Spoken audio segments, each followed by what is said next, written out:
any kind of transformative federal legislation and regulations, taking on, say, the power of the for-profit healthcare industry, right? Or any number of non-reformist reforms that everybody in the chat might have, on their bucket list. It's going to take a much higher level of organization in our society, and in particular, the organization of working people. Among other things, that means stronger unions with more union members who are willing to fight bosses. And I think that the Amazon labor union's victory in Staten Island, I think that the Starbucks union and LRB election victories, these have come into the fore and exploded into view under the Biden presidency and under a Democratic Congress. I don't think those things are a coincidence. And so, in other words, the stakes of the midterms are fundamentally about what terrain our movements, not just the trade union movement, can fight on after the election. And one really concrete example, for our union that I'll share has to do with the fate of card check neutrality agreements under the president. So just stay with me now for a second, because these are the stakes. A card check is a legal agreement between an employer and a union, and it lays out rules requiring an employer, like it says, to be neutral during the process when workers are organizing a union. Often there are provisions in it that have to do with the all important period after workers have won a union, but before they've won that first contract, right?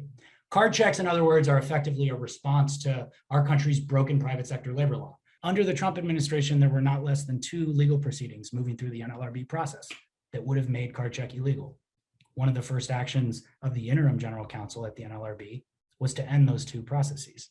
That's an example of the terrain that we fight on now that would be different if we lose these midterms. Secondly, the stakes of this election, and now I'm just going to get a little more concrete, but along the lines of what Bill was saying with respect to the right, are whether we have free and fair elections in 2024. That's not shrill, lib outrageousness or flamboyance. That's just the truth. Let me give a couple of examples. There are just outright election deniers running in the top of the ticket races in a number of battleground states on the Republican ballot line throughout, the hottest U.S. Senate and gubernatorial contests we have out there. Doug Mastriano, the Republican nominee for governor in Pennsylvania, was physically at the January 6th insurrection. He chartered 2 buses for his co-partisans to go with him. And he's promised to appoint a Secretary of State, which is an appointed position in the state of Pennsylvania, who will force all voters to re-register to vote. That's what Doug Mastriano has openly said. He's also promised, by the way, to outlaw abortion in January if he takes office, and given state legislative gerrymandering, it's extraordinarily likely that he'll have the opportunity to do that, given the Republican Party's hold over both chambers in Pennsylvania.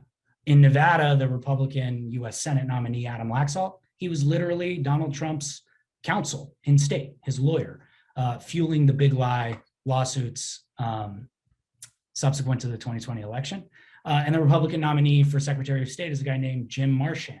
Maybe you've read about him in newspapers outside of Nevada. He is a flamboyant election conspiracy theorist. And he's openly discussing ways to make sure that the 2024 election count, if he's the Secretary of State in Nevada, advantages Republicans. So especially if we win the vote this year, we expect state Republican parties to file lawsuits and to otherwise make it hard to count votes this year. So the stakes are about free and fair elections.